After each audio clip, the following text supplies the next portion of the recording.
नमस्कार, जय हिंद, जय श्री राम दोस्तों। स्वागत है आप सभी का हमारे प्लेटफॉर्म पे। हम लोग बात कर रहे थे, अपना ट्रेड थियरी चल रहा था। उसमें हमारा 7वां मॉड्यूल था एक्टिव एंड पैसिव कंपोनेंट के बारे में। ठीक है, तो उसमें हम लोग रेजिस्टेंस पढ़ लिए थे।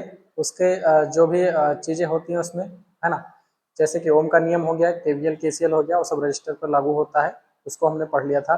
आगे हमारा एक जो निष्क्रिय कंपोनेंट है जिसका नाम होता है प्रेरक, उसके बारे में पढ़ेंगे। ठीक है, तो आप लोग डाल सकते हैं हेडिंग का नाम या चैप्टर का नाम डाल सकते हैं कि निष्क्रिय अवयव प्रेरक।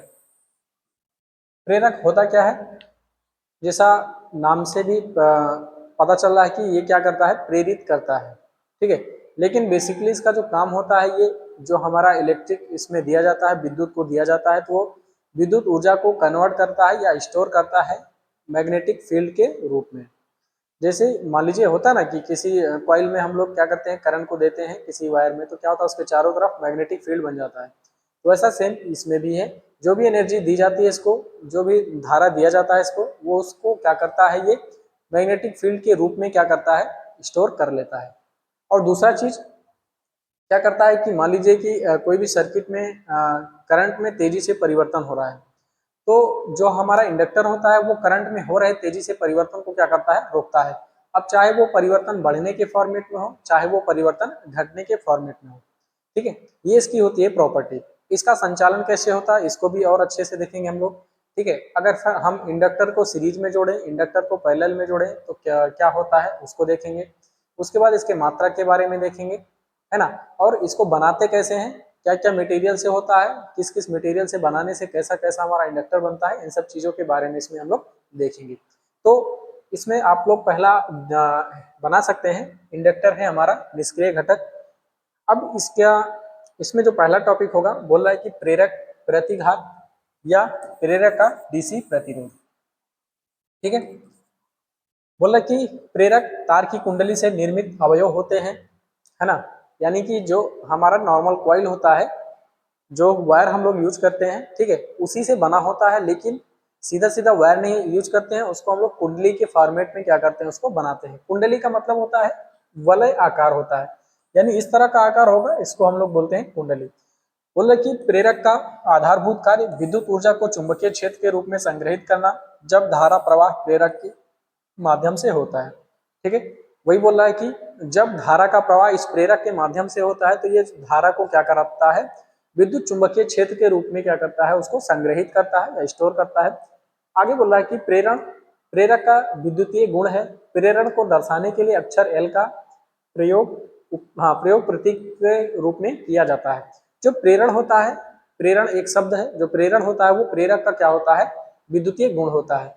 प्रेरण को दर्शाने के लिए हम लोग क्या करते हैं, एल नामक एक अक्षर का उपयोग किया जाता है। बोला कि प्रेरण एक उपकरण की क्षमता है जो इसके माध्यम से प्रवाहित होने वाली धारा में किसी भी परिवर्तन का विरोध करता है। अब प्रेरण क्या है, प्रेरण उस उपकरण यानी किसी भी उपकरण की वह क्षमता होती है जो उसके अंदर या उसके परिपथ में हो रहे धारा में परिवर्तन का क्या करता है, विरोध करता है। उसे कहला जाता है प्रेरण, या उसको बोलते हैं हम इंडक्टेंस बोला जाता है इंग्लिश में। बोल रहा है कि धारा में परिवर्तन का यह विरोध इसके द्वारा संचित ऊर्जा द्वारा चुंबकीय क्षेत्र के रूप में प्राप्त होता है।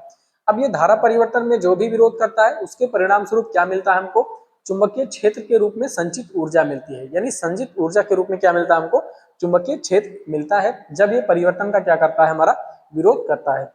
आगे बोल रहा है कि प्रेरण और इस प्रकार एक प्रेरक अपने माध्यम से धारा में अकस्मात परिवर्तन का विरोध या प्रतिबंधित करता है।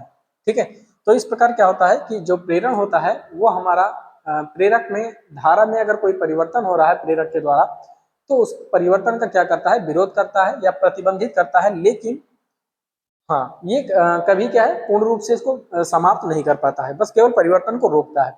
बोला कि परिवर्तन या तो बढ़ रहा है या घट रहा है, दोनों को भी रोकता है। इसलिए प्रेरक को कभी कभी क्या कहा जाता है, चोक भी कहा जाता है। ठीक है, तो प्रेरक को हम लोग कभी कभी क्या बोलते हैं, चोक भी बोलते हैं। और इसमें हम लोग देखेंगे कि जो हमारा प्रेरक होता है उसका सिंबल होता है इस तरह से, वलय के फॉर्मेट में जो हमारी क्वाइल होती है उसको हम लोग बनाते हैं। अब इसको बनाने के लिए यानी कि किसी चीज के ऊपर क्या करा जाता है, इसको लपेटा जाता है हमारे क्वाइल को। ठीक है। अब वो किस पे लपेटा जा रहा है वो अलग का विषय है, जब इसके हम कंस्ट्रक्शन को देखेंगे तो उसमें देखेंगे कौन कौन सा मटेरियल के ऊपर हम लोग इसको लपेटते हैं। ठीक है, तो बेसिकली सिंबल ये होता है। इसको अगर इसका प्रतीक चिन्ह बोला जाए तो इस तरह से हम बना सकते हैं, जैसे हमारा रजिस्टर का प्रतीक चिन्ह होता था, इस तरह से होता था ना, ब्रेकर जैसा, उसी तरीके से ये इसका क्या है, हमारा चिन्ह। तो इसको हम लोग लिख सकते हैं प्रतीक चिन्ह, या इसको बोल सकते हैं सिंबल। ठीक है, ये इसका क्या हो गया, सिंबल हो गया। आगे हम लोग देखते हैं इसके संचालन का सिद्धांत। ठीक है, प्रिंसिपल ऑफ ऑपरेशन कैसे काम करता है इसको हम लोग देखते हैं। बोल रहा है कि याद रखें कि जब किसी चालक से विद्युत धारा प्रवाहित होने लगती है तो चालक के चारों ओर चुंबकीय फ्लक्स वलय फैलने लगते हैं। ठीक है, मान लीजिए कभी शुरू में हम लोग पढ़े थे कि जब भी किसी कंडक्टर में जब धारा बहती है तो कंडक्टर के चारों ओर क्या होता है, मैग्नेटिक वलय बनने लगता है, या मैग्नेटिक फ्लक्स क्या होता है, फैलने लगता है। ठीक है, बोल रहा है कि यह विस्तारित फ्लक्स काउंटर कंडक्टर में न्यून वोल्टेज प्रेरित करता है, जिसे बैक ईएमएफ या काउंटर ईएमएफ कहा जाता है। ठीक है, तो ये जो विस्तारित हमारा फ्लक्स है, इसके कारण क्या होता है कि कंडक्टर में एक छोटा सा वोल्टेज या न्यून वोल्टेज जनरेट होता है, जिसको बैक ईएमएफ या इलेक्ट्रोमोटिव फोर्स बोला जाता है। ठीक है, या काउंटर ईएमएफ बोला जाता है। बोला कि इस प्रेरित वोल्टेज में एक ध्रुवता होती है जो स्रोत वोल्टेज का विरोध करती है, जो प्रेरित वोल्टेज के कारण बनता है। ठीक है, अब ये जो वोल्टेज हमारा जनरेट हुआ है, जो वोल्टेज हमारा छोटा सा वोल्टेज न्यून वोल्टेज जो प्रोड्यूस हुआ है, इसकी जो पोलरिटी होती है, इसकी जो ध्रुवता होती है, वो सोर्स वोल्टेज के विपरीत होती है, और ये उसका क्या कर रहा होता है, विरोध कर रहा होता है। यानी जिससे ये उत्पन्न हुआ है ये क्या कर रहा है, ये ईएमएफ है, उसी का विरोध कर रहा है। आगे बोल रहा है कि इस प्रकार तार की एक कुंडली में विद्युत धारा प्रवाहित करने वाला उसके द्वारा प्रवाहित होने वाली धारा में के किसी भी परिवर्तन या गिरावट का विरोध करता है और उसमें धारा को स्थिर रखने का प्रयास करता है। हाँ, बोल रहा है कि इस प्रकार जो ये हमारा ईएमएफ होता है, तार की कुंडली में जब विद्युत धारा प्रवाहित होता है ना, तो उसके द्वारा जो प्रवाहित होने वाली धारा होती है, अगर उसमें कोई भी परिवर्तन होता है, चाहे वृद्धि का हो चाहे गिरावट का हो, दोनों परिवर्तन का क्या करता है, हमारा ये विरोध करता है। कौन, ये जो जनरेट हुआ है इसमें ईएमएफ। ठीक है, और उसमें क्या करता है, धारा को स्थिर रखने का प्रयास हमारा करता रहता है। कौन करता रहता है, जो हमारा बैक ईएमएफ इसमें जनरेट हुआ है। आगे बोल रहा है कि यह ध्यान दिया जाना चाहिए कि प्रेरण धारा में वृद्धि को पूर्ण रूप से रोक नहीं सकता, क्योंकि फ्लक्स वृद्धि के कारण वोल्टेज प्रेरित होता है और फ्लक्स वृद्धि धारा वृद्धि पर निर्भर करता है। ठीक है, तो बोल रहा है कि जो प्रेरण है हमारा, वो धारा को पूर्ण रूप से क्या करता है, बंद नहीं कर सकता है, बस केवल उसके परिवर्तन को रोकता है। ठीक है, बोला क्यों ऐसा होता क्यों है, बोला कि फ्लक्स वृद्धि का कारण से क्या होता है, हमारा वोल्टेज प्रेरित होता है और फ्लक्स वृद्धि धारा वृद्धि पर निर्भर करती है। अगर जैसे ही धारा हमारी वृद्धि होती है, धारा में वृद्धि होता है, वैसे ही उसका क्या करता है, फ्लक्स में वृद्धि होती है, और फ्लक्स में वृद्धि होगा तो वोल्टेज क्या होता है, हमारा अधिक प्रेरित होने लगता है। आगे बोल रहा है कि इसीलिए एक प्रेरक उस दर को प्रतिबंधित कर सकता है जिस दर पर इसके माध्यम से धारा बढ़ या घट सकती है। ठीक है, तो बोल रहा है इसलिए क्या है, प्रेरक जो उस दर को प्रतिबंधित कर सकता है जिस दर पर इसके माध्यम से धारा बढ़ सकती है या घट सकती है। ठीक है, आगे यहाँ पे एक एग्जांपल दिया गया है। बोल रहा है कि 1 ओम का एक प्रतिरोध है ना, 3 वोल्ट के डीसी स्रोत से जुड़ा है, जैसा कि चित्र ए में दिखाया गया है। जैसे ही स्विच को चालू किया जाता है, करंट हमारा क्या है, 0 से बढ़कर 3 एम्पियर की अवस्था में पहुंच जाता है, जैसा कि ग्राफ में दिखाया गया है। ठीक है, ग्राफ में क्या है, मान लीजिए कि यहाँ पे रेजिस्टेंस लगा हुआ है जिसका 1 ओम वैल्यू है हमारा, यहाँ पे स्विच लगाया हुआ है, यहाँ पर क्या है, हमारा 3 वोल्ट है। ठीक है, जैसे ही स्विच को ऑन करते हैं, है ना, तो ग्राफ को अगर हम देखेंगे तो ये करंट का ग्राफ है हमारा, ये टाइम का ग्राफ है। ठीक है, ये क्या है, हमारा टाइम का ग्राफ है, और ऊपर वाला क्या है, करंट का ग्राफ है। जैसे ही स्विच को ऑन किया जाता है, वैसे ही करंट का फार्मूला क्या होता है, V बराबर I इंटू आर होता है, या I बराबर क्या होता है, V अपान आर। V हमारा 3 वोल्ट है, R हमारा 1 ओम है, तो कितना हो गया, 3 एम्पियर। जैसे ही स्विच को ऑन किया गया, वैसे ही क्या होता है, हमारा करंट यकायक तेजी से बढ़ता है 0 से, यानी 1 सेकंड के अंदर या माइक्रो सेकंड में ही क्या होता है, हमारा करंट तुरंत ही बढ़ जाता है 3 एम्पियर, और उसके बाद हमारा जो करंट होता है वो कांस्टेंट रहता है।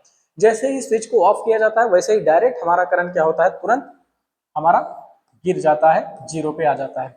ठीक है, यानी यहाँ पे 0 में था, यहाँ पे कितना हो गया, 3 एम्पियर हो गया। वापस जैसे स्विच बंद किया गया, हमारा फिर कितना हो गया, 0 एम्पियर हो गया। ठीक है, यानी अगर प्रतिरोध में देखा जाए तो प्रतिरोध में जो भी धारा का परिवर्तन हो रहा है वो यकायक होता है, ठीक है, जैसे स्विच को ऑन किया गया हमारा करंट क्या हुआ, तेजी से बढ़ गया। जैसे स्विच को बंद किया गया करंट हमारा क्या हुआ, तेजी से घट गया। ये चीज होता है हमारा रेजिस्टेंस में। लेकिन उसके विपरीत अगर हम प्रतिरोध को देखें, यानी कि हम इंडक्टर को देखें, यहाँ पे हमारा मान लीजिए कि किसी सर्किट में जब हम मान लीजिए इंडक्टर लगा देते हैं, है ना, और इसको हमने क्या किया, 3 वोल्ट के वोल्ट मीटर से और एक स्विच के माध्यम से इसको हमने क्या किया है, जोड़ा है। जैसे ही स्विच को ऑन किया जाता है वैसे ही रेजिस्टेंस की भांति इसमें हमारा जो धारा होता है वो तेजी से नहीं बढ़ता है, यानी इसमें धारा का परिवर्तन हुआ एकदम यकायक। और हमारा इंडक्टर में क्या हुआ, धारा का परिवर्तन तेजी से नहीं हुआ, इसमें कुछ टाइम डिले होता है। क्या होता है, टाइम डिले। यहाँ पर देखो हमारा ये टाइम है, हमारा टाइम वाला लाइन है, और ये हमारा करंट वाला लाइन। ठीक है, जैसे स्विच को ऑन किया गया धारा क्या होती है हमारा, धीरे धीरे धीरे धीरे क्या होती है, बढ़ती है। और एक टाइम आने के बाद क्या होता है, धारा हमारा कांस्टेंट हो जाता है। जैसे ही स्विच को बंद किया जाता है वैसे ही धारा हमारा रेजिस्टेंस की भांति एकदम यकायक तेजी से नहीं घटती है, यानी धारा में परिवर्तन होता है लेकिन धीरे धीरे होता है। ठीक है, अभी हम पढ़ के आए थे इसके डिफिनेशन में कि जब भी धारा में कोई परिवर्तन होता है इंडक्टर के माध्यम से तो क्या करता है, उस परिवर्तन का विरोध करता है। अभी देखो यहाँ पे परिवर्तन हुआ, 0 से 3 एम्पियर तक जाना है इसको, तो ये क्या कर रहा है, उसके परिवर्तन का विरोध कर रहा है। ठीक है, लेकिन पूर्ण रूप से क्या करता है, ये उसका विरोध नहीं कर पाता है। धीरे धीरे क्या होगा, हमारा करंट बढ़ता है और एक पोजीशन पर जैसे मैक्सिमम करंट पे आता है तो फिर क्या हो जाता है, इसका करंट कांस्टेंट हो जाता है। और उसके बाद मान लीजिए कि स्विच को हम जैसे ही बंद करते हैं तो हमारा क्या होता है, ये 3 एम्पियर से वापस 0 आने में कुछ टाइम लेता है। अब ये बढ़ता है और घटता क्यों है, ये इसके बैक ईएमएफ का पे डिपेंड करता है। यानी बैक ईएमएफ जैसा होता है उस वो क्या करता है, करंट में कोई भी परिवर्तन हो रहा होता है तो उसका विरोध करता है। और दूसरी चीज, इसमें कितना टाइम डिले होना है, कितना टाइम राइज होना है, ये सब डिपेंड करता है इसके मान पर, यानी जो इंडक्टर का हमारा वैल्यू होता है उस पर, और इसका जो ओमिक प्रतिरोध होता है उस पर क्या होता है, ये निर्भर करता है। ठीक है, तो ये काम होता है हमारा इंडक्टर में और ये काम होता है हमारा रजिस्टर में। दोनों हमने देखा है कि कैसे इसमें टाइम का डिले होता है। अगला हमारा इंडक्टेंस का मात्रक। ठीक है, इंडक्टेंस का मात्रक हेनरी, है ना। बोला कि इंडक्टेंस का मात्रक क्या होता है, हमारा हेनरी होता है। हेनरी क्या है, उसकी मापने की इकाई है। जैसे कि रेजिस्टेंस को मापने के लिए ओम का उपयोग किया, मापने के लिए नहीं, रेजिस्टेंस को जो उसका जो मात्रक होता है वो ओम होता है ना। बोला कि इंडक्टेंस के माप की मूल इकाई जो है वो हेनरी है, जिसे कैपिटल एच के रूप में प्रदर्शित करते हैं हम लोग। कैपिटल एल को, एच को क्या बोला जाता है, हेनरी बोला जाता है। इसका संक्षिप्त रूप है के रूप में संक्षिप्त किया गया है। मात्रक हेनरी को प्रेरक में धारा आयाम परिवर्तन से प्रेरित सीईएमएफ मात्रा के संदर्भ में परिभाषित किया जाता है। इसके अनुसार हेनरी इंडक्टेंस का वह मान होता है जो 1 एम्पियर प्रति सेकंड के दर से धारा में परिवर्तन होने पर कुंडली में 1 वोल्ट का सीईएमएफ क्या करता है, विकसित करता है। ठीक है, तो जो हमारा हेनरी होता है वो क्या होता है, 1 हेनरी किसको बोला जाता है कि अगर मान लीजिए किसी भी सर्किट में हमारा धारा का परिवर्तन 1 एम्पियर प्रति सेकंड की दर से हो रहा है तो उसके कारण जो उसमें सीईएमएफ यानी बैक ईएमएफ या काउंटर ईएमएफ हमारा जो जनरेट होता है उसको बोला जाता है हमारा 1 हेनरी। ठीक है, तो हेनरी को उसका मात्रक होता है हेनरी होता है। हेनरी से को हम लोग एल एच से क्या करते हैं, उसको लिखते हैं। लेकिन जो हमारा प्रेरक होता है उसको हम लोग लिखते हैं, क्या लिखते हैं, एल। एल बराबर क्या होता है, एक वोल्ट का हमारा जनरेट हो रहा है। अगर हमारा जो करंट है वो 1 एम्पियर प्रति सेकंड की दर से क्या हो रहा है, हमारा परिवर्तित हो रहा है। तो इसका एक फार्मूला बनता है हमारा, एल बराबर V d I by d t. यानी जो हमारा करंट है, करंट में परिवर्तन हो रहा है, 1 एम्पियर करंट का परिवर्तन प्रति सेकंड की दर से जब होता है तो उससे क्या होता है, 1 वोल्ट का सीईएमएफ जनरेट होता है। उसको बोला जाता है हमारा प्रेरक या इंडक्टेंस, हमारा उसको बोला जाता है। इसका मात्रक होता है हमारा हेनरी। क्या होता है मात्रक, मात्रक होता है हमारा हेनरी। ठीक है, मात्रक हेनरी होता है। लेकिन अगर इंडक्टर को हम लोग लिखते किससे हैं, हमारा एल से लिखा जाता है। इंडक्टर को हम लोग लिखते हैं एल से, इंडक्टर को हम लोग लिखते हैं किससे, एल से। ठीक है, इसके मात्रक को हम लोग लिखते हैं एच से लिखते हैं, या हेनरी उसको बोला जाता है। तो चीज समझ में आ गया। इसमें चीज क्या है, सिंपल है कि एक इंडक्टेंस क्या होता है या एक हेनरी हमारा क्या होता है। एक हेनरी वो उसको बोला जाता है कि अगर परिपथ में हमारा क्या हो रहा है, 1 एम्पियर प्रति सेकंड की दर से धारा में परिवर्तन होता है तो उसके कारण जो हमारा क्या जनरेट होता है, सीईएमएफ जनरेट होता है, तो उसको बोला जाता है कि ये क्या हो गया, 1 हेनरी। यानी 1 हेनरी बराबर हो गया, 1 हेनरी बराबर क्या होता है, अगर 1 वोल्ट जनरेट हो रहा है हमारा, है ना, 1 एम्पियर प्रति सेकंड की दर से अगर हमारा परिवर्तन हो रहा है धारा में तो हमारा क्या होता है, 1 हेनरी बोला जाता है। ठीक है, ये हो गया हमारा हेनरी का फार्मूला। इसको हम लोग इस तरह से लिख सकते हैं, जहाँ पे VL हमारा क्या है, प्रेरित वोल्टेज है, जो हमारा वोल्टेज प्रेरित हुआ है। DI/dt क्या है, धारा में परिवर्तन की दर है। अब धारा में परिवर्तन की दर 1 एम्पियर पर सेकंड की दर से हो सकता है, 2 एम्पियर पर सेकंड की दर से हो सकता है, 4 एम्पियर प्रति सेकंड की दर से हो सकता है। जैसा इसमें धारा परिवर्तन होगा उसी हिसाब से उसमें क्या होता है, हमारा CEMF जनरेट होता है। आगे बोल रहा है कि प्रेरित EMF की ध्रुवता। ठीक है, जो प्रेरित EMF है हमारा, जो काउंटर EMF है, ठीक है, उसका जो पोलरिटी होता है वो कैसा होता है, उसका पोलरिटी हमेशा होता है सोर्स वोल्टेज का विपरीत में होता है। बोला कि प्रेरक में प्रेरित, प्रेरित वोल्टेज में ध्रुवीयता होती है जो हमेशा स्रोत वोल्टेज का विरोध करती है। ठीक है, तो यानी क्या करेगा, ये सोर्स वोल्टेज का पोलरिटी जैसा होता है उसका विपरीत में क्या होता है, हमारा जो भी इसमें प्रेरित EMF हुआ है उसका पोलरिटी होता है। ठीक है, तो इसको हमको ध्यान में रखना है कि हमारा जो प्रेरित EMF होता है उसकी पोलरिटी सोर्स वोल्टेज से क्या होती है, हमेशा विपरीत होती है। आगे हमारा इंडक्टेंस मान का निर्धारण करने वाले कारक। ठीक है, यानी इंडक्टेंस के मान को निर्धारित करने वाले कौन कौन से कारक हैं। बोला कि किसी प्रेरक का इंडक्टेंस मुख्य रूप से निम्नलिखित 4 कारकों द्वारा निर्धारित किया जाता है ना। किसी भी प्रेरक का जो इंडक्टेंस होता है उसकी वैल्यू जो होती है वो कैसे हम लोग निर्धारित करते हैं, उसके लिए 4 कारक हैं। पहला क्या है, हमारा तार की फेरों की संख्या है। दूसरा हमारा है कोर पदार्थ या पदार्थ जिस पर कुंडली लपेटी गई है। तीसरा क्या है, हमारा तार के फेरों के बीच की दूरी। और चौथा क्या है, हमारा कुंडली का व्यास, यानी जो हमारा क्वाइल है, जो हमारा तार है, उसका व्यास कितना बड़ा है उस पे क्या करता है, ये पूरा हमारा डिपेंड करता है। ठीक है, पहला क्या हो गया, तार के फेरों की संख्या। मान लीजिए कि हमारा क्या है, यहाँ पर एक कोर है। ठीक है, बोला कोर पदार्थ का कोर का पदार्थ कैसा है उस पर भी निर्भर करता है। ये हमारा क्या हो गया, कोर। अब कोर का मटेरियल कैसा है उस पर भी इंडक्टेंस का मान हमारा डिपेंड करता है। अब इसके ऊपर क्या है, फेरों की संख्या, यानी इस पे कितने फेरे लगे हैं उसके मान पर भी निर्भर करता है। फेरे कम है तो इंडक्टेंस कम होगा, फेरा ज्यादा है तो इंडक्टेंस ज्यादा होगा। अब बोला तार के फेरों के बीच की दूरी, यानी एक फेरे से 2 फेरों के बीच में अगर दूरी ज्यादा है, ज्यादा दूरी है तो इंडक्टेंस का मान कम होगा, दूरी कम है तो इंडक्टेंस का मान क्या होगा, हमारा अधिक होगा। अब बोला कि कुंडली का व्यास, मान लीजिए ये जो तार है इसका व्यास कैसा है, यानी इसका क्रॉस सेक्शनल एरिया कैसा है उस पर निर्भर करता है। अगर क्रॉस सेक्शनल एरिया अधिक है तो इंडक्टेंस का मान अधिक होगा, क्रॉस सेक्शनल एरिया हमारा कम है तो इंडक्टेंस का मान हमारा क्या होगा, कम होगा। तो जो हमारा इंडक्टर है उसके इंडक्टेंस का मान इन 4 प्रकार के कारक पर निर्भर करता है। पहला है तार के फेरों की संख्या, दूसरा है कोर जिस पर हमारा तार लपेटा गया है, तीसरा है हमारा तार के फेरों के बीच की दूरी, और चौथा क्या, हमारा जो तार है, जो हमारा कुंडली है, उसका जो व्यास कितना है उस पर इसका मान निर्भर करता है। इस चीज को ध्यान में रखना है। ऊपर यहाँ पे जो हमारे चारों कारक दिए गए हैं, उन चारों कारक को अगर हम सूचीबद्ध करते हैं तो इंडक्टेंस के मान की गणना के लिए एक निम्न सूत्र का उपयोग किया जाता है, जिसका नाम होता है L बराबर म्यू एन स्क्वायर ए अपान में एल, हेनरी। ठीक है, एल क्या है हमारा, यहाँ इंडक्टर को दिखाने के लिए हम लोग एल लिखते हैं और उसका मात्रा क्या है, हेनरी है। ठीक है, एल बराबर क्या है, म्यू है हमारा, म्यू एन स्क्वायर ए अपान में एल है। ठीक है, एल है, म्यू क्या है हमारा, चुंबकीय कोर की पारगम्यता है या चुंबकशीलता है जिसके चारों तरफ हमारा कुंडली को लपेटा जाता है। यानी बेसिकली ये कोर के मटेरियल पर निर्भर करता है, कोर के मटेरियल को बताता है कि उसका म्यू कैसा है। ठीक है, आगे एन बराबर क्या है हमारा, एन का मतलब होता है कुंडली के फेरों की संख्या। ठीक है, तो फेरे का मतलब क्या है, एक फेरा ये हो गया, दूसरा ये हो गया, तीसरा ये हो गया, चौथा ये हो गया। इस तरह से फेरों की संख्या किस पर निर्भर करती है, एन को दर्शाती है। आगे है ए का मतलब होता है वर्ग मीटर में कोर के क्रॉस सेक्शनल का क्षेत्रफल, यानी जो हमारा कोर है उसका जो क्रॉस सेक्शनल एरिया है, जो उसका क्षेत्रफल है वो कितना है, उसको ए हमारा दिखाता है। आगे है एल, एल हमारा है कुंडली की लंबाई, जो हमारा क्वाइल है वो कितना लंबा है उस पर निर्भर करता है। ठीक, अगर क्वाइल हमारा ज्यादा लंबा है तो इंडक्टेंस का मान क्या होगा, कम होगा। वो सारी तीन चीजों पर निर्भर करता है कि हमारा नंबर ऑफ टर्न्स कैसा है। नंबर ऑफ टर्न्स अगर अधिक है तो इंडक्टेंस का मान भी क्या होगा, अधिक होगा। इन सबको बैलेंस करके ही क्या करा जाता है, हमारा इंडक्टर बनाया जाता है। तो मेन फार्मूला यही है, आपको याद कर लेना है, इसको पेपर में पूछ लेता है। एल बराबर म्यू एन स्क्वायर ए अपान में एल, और सबका नाम भी पता होना चाहिए। ठीक है, अगला हमारा प्रैक्टिकल प्रेरक और प्रकार।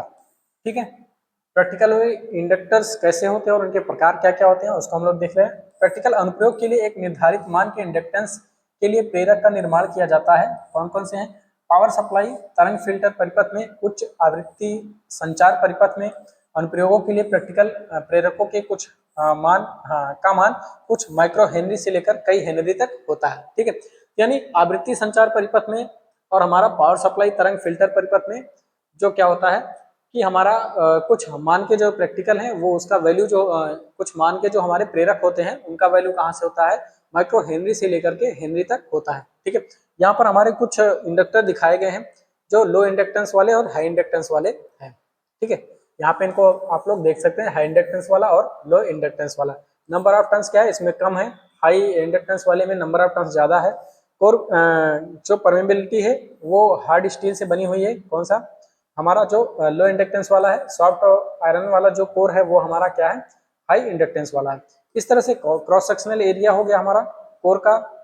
ठीक है, लो इंडक्टेंस में हमारा क्या है, कोर का एरिया कम है, यहाँ पर हाई इंडक्टेंस में क्या है, कोर का एरिया ज्यादा है। आगे स्पेसिंग ऑफ टर्न के बीच की जो दूरी है, टर्न्स के बीच की दूरी जो है वो कम है, किसमें हमारा लो वाले में, हाई वाले में क्या है, टर्न्स के बीच की दूरी क्या है, कम है। ठीक है, कोर की लेंथ क्या है, कोर की लेंथ यहाँ पे कम है लो वाले में, यहाँ पर क्या है, कोर की लेंथ हमारी ज्यादा है। इस तरह से लो इंडक्टेंस और हाई इंडक्टेंस के लिए जो कारक बताए गए हमारे, चार प्रकार के कारक, उन चारों को इस चित्र के माध्यम से दिखाया गया। और इंडक्टर में सब में क्या होता है, किसी कोर पर हम वायर को हम लपेटते ही है और उसके ऊपर कुछ लेपन ओपन करके अपना इंडक्टर क्या करते हैं, बना लेते हैं। तो इंडक्टर को बनाना आसान है, ठीक है थोड़ा, और उसका कंस्ट्रक्शन क्या है, बहुत आसान है। आगे है, कई प्रकार के हमारे इंडक्टर हैं या उसके कोर के बारे में बताया गया है। ठीक है, कोर के बारे में बताया गया है, हम लोग देखते हैं। पहला क्या है हमारा, एयर कोर होता है। ठीक है, एयर कोर बोला कि कुंडली को भंवर धाराओं या हिस्टेरिसिस से प्रैक्टिकल रूप से कोई नुकसान नहीं होता है। यद्यपि एयर कोर प्रेरक का इंडक्टेंस माइक्रो से मिली हेनरी की सीमा में निम्न मान तक सीमित है। उच्च आवृत्ति अनुप्रयोगों में एयर कोर प्रेरक का उपयोग किया जाता है। ठीक है, तो जो हमारी कुंडली होती है, ठीक है, जो इंडक्टर की जो हमारी कुंडली होती है इसमें क्या है, भावर धारा, एडी करंट का कोई प्रभाव नहीं पड़ता है, या हिस्टेरिसिस लॉस का कोई प्रैक्टिकल रूप से कोई नुकसान नहीं होता है। लेकिन जो हमारे एयर कोर प्रेरक होते हैं इसका इंडक्टेंस जो है माइक्रो हेनरी से लेकर मिली हेनरी की सीमा तक क्या होता है, सीमित होता है। और इनका उपयोग हम लोग उच्च आवृत्ति अनुप्रयोग में करते हैं। जहां पर हमारा उच्च आवृत्ति अनुप्रयोग होता है वहां पर हम कौन सा इस्तेमाल किया जाता है, हमारा एयर कोर का किया जाता है। एयर कोर में कुछ नहीं होता है, विदाउट कोर होता है, इसको डायरेक्टली हम इस तरह से डिजाइन करा जाता है। ठीक है, इस तरह से डायरेक्टली डिजाइन करा जाता है हमारा इंडक्टर। किसी वायर को ऐसे ऐसे करके लपेट दिया, जैसे हमारा स्प्रिंग होता है, स्प्रिंग को अगर खींच लीजिए दोनों साइड से थोड़ा सा और उसको नीचे तक ला लीजिए तो ऐसी हमारी संरचना बन जाती है। ठीक है, इसको बोला जाता है हमारा एयर कोर, यानी इसके कोर के रूप में कुछ नहीं है, कोर के रूप में खाली है तो एयर है। ठीक है, इसको बोला जाता है हमारा एयर कोर। ये हाई फ्रीक्वेंसी के लिए हमारा इस्तेमाल किया जाता है। दूसरा हमारा लेमिनेटेड आयरन कोर।